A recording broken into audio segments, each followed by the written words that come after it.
You're looking for some heart-pounding, mind-blowing action? A quiet voice spoke close to my shoulder. I turned to look at the individual standing by my side. His words slightly unnerved me, but I nodded my assent. The person crooked a finger to indicate that I was to follow him, and I did so, though hesitantly.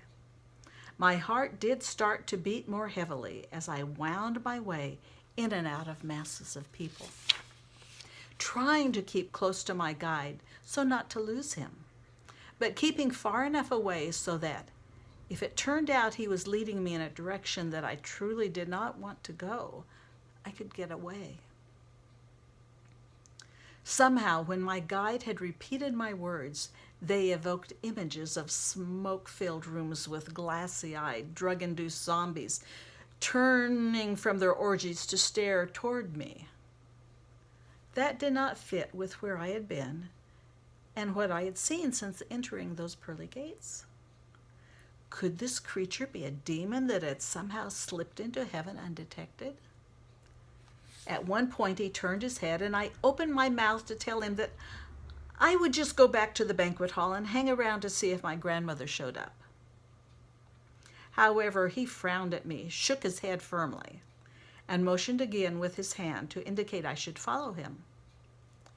Everyone around me seemed happily going their way, though many smiling people were moving in the opposite direction from what my guide was leading me. There were others that seemed to be headed to the same place. No one reacted in a negative way to this creature. No one tried to stop us. Surely someone who had been here longer than I would have recognized him as evil if he had been so. At least that's what I told myself as I hurried to keep up with him. A bright light came from somewhere up ahead. I had thought we were heading toward the central part of the great palace, but now I wondered if we were near the outside. Again I heard music. This time, all the music I had heard before seemed to be blended into something that sounded like a wonderfully complex round. As the light became brighter, the music swelled, but neither brightness nor sound produced any feeling in me except a kind of exultation. Where before the walls had contained beautiful works of art, now the passageway itself became a great involved sculpture that we were actually passing through. I can't describe it completely, but it was something like the perfect funhouse at a carnival.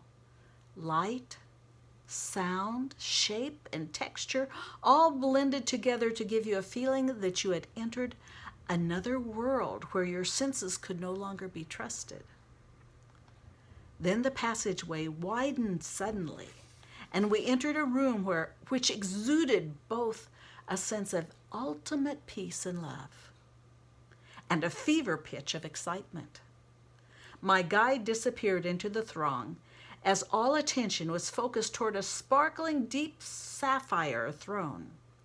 The one on the throne was talking in a voice that alternately sounded like waves on the seashore and torrents of water rushing over a mighty waterfall.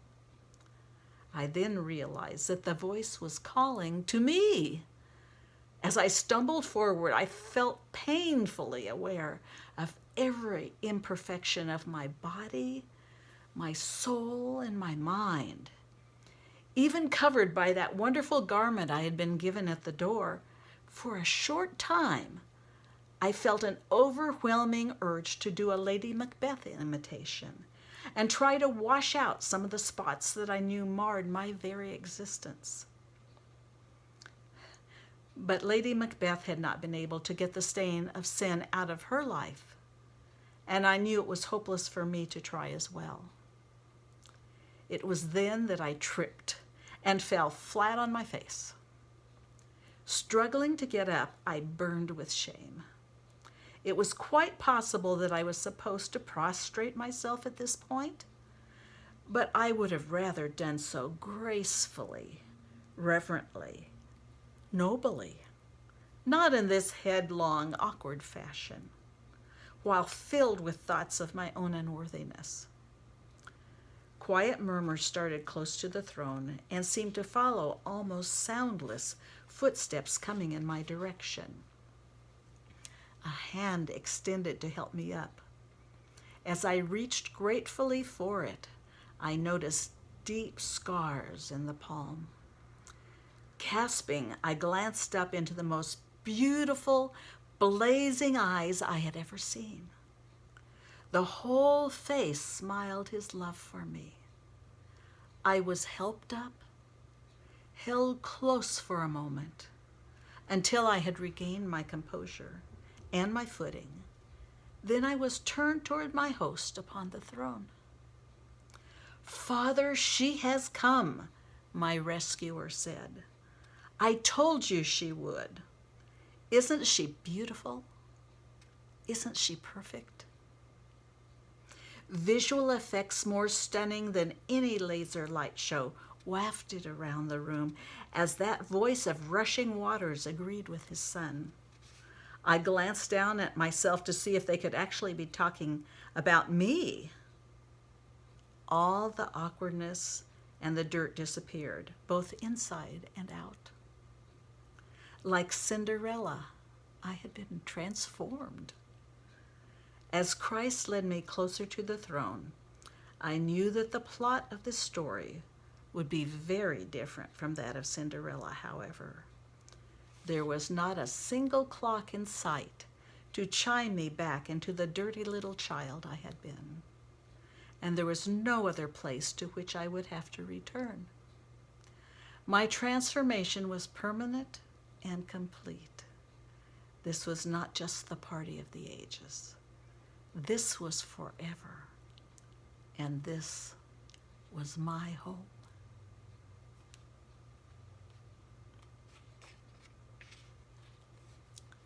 In the back of the book, there are several scriptures listed about heaven. Matthew 22, 1 through 14, talks about the parable of the marriage feast. John 14, verses 1 through 4, talks about in my Father's house. Jesus is speaking.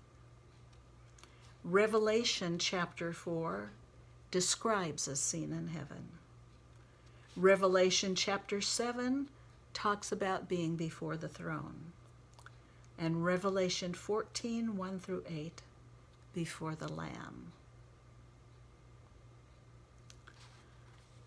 On page 19 of the book, it talks about how do I get there. Revelation 20:15 and Luke 10:20 talk about the book of life. John 3:17 says, God did not send his Son into the world to condemn its people.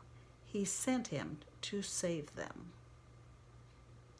And Romans 10:9 and 10 says, so you will be saved if you honestly say, Jesus is Lord, and if you believe with all your heart that God raised him from the dead. God will accept you and save you if you truly believe this and tell it to others. These are from the Contemporary English Version of the Bible. Thank you for listening today. God bless you.